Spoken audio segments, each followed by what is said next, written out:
Good day mga kalapatids, ngayong araw sumali tayo ng pooling sa CLRPC. Ang release ay Baras Rizal. Alas 8 pinawalan yung ibon, medyo mapagdo sa release area. Abang-abang na tayo. Alas 8 hanggang alas 9 ang clocking natin. So good luck mga kalapatids, sana mag-clock yung mga ibon natin. Yan ang panahon dito sa amin, San Miguel. Okay, yan ang haring araw.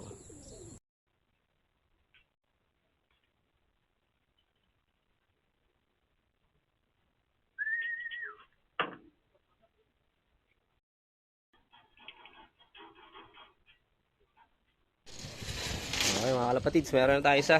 Blue bar natin, white flight. Okay.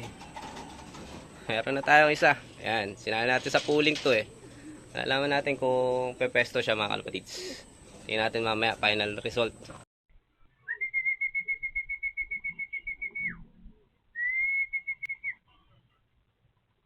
Okay, second dropper natin.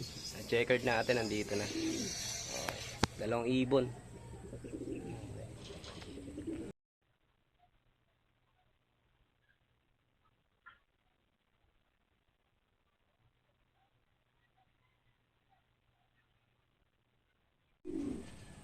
Okay, dumating ulit isa. Apat na mga kalapatids, ibon natin. Ito din yung isa. Ayan, third dropper natin. Tapos fourth dropper. Okay, apat na lang mga kalapatids.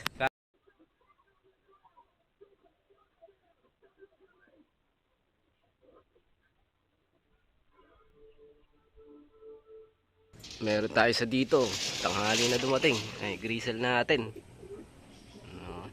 May nga mga ibon natin.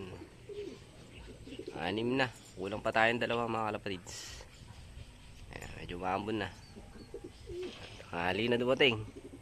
Ito mga kalapatids, umaga na. So kahapon nga. Mali tayo sa pooling sa CLRPC. So titingnan natin kung nakauwi pa ibang ibon natin. 6 to kahapon. So 6 pa rin. Yung dalawang ibon natin hindi na nakabalik. Yung blue bar na white flight tsaka isang blue bar natin. So 6 nakabalik natin.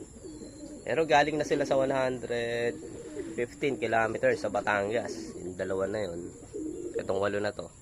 Pero ganun pa man, eh hindi sila nakabalik dito sa sa Baras Rizal na pooling natin.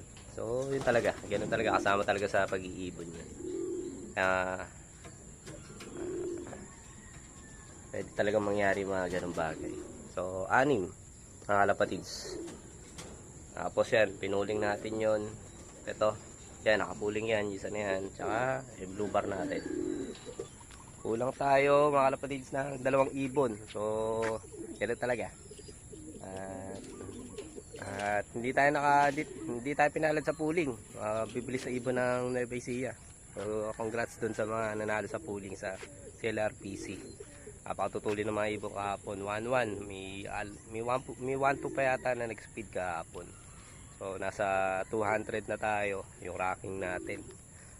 Nasa 1,000 naman yung speed ng ibon natin. Pero okay na po. Matutulin talaga yung mga taga Nueva Ecija. So shoutout sa Nueva Ecija.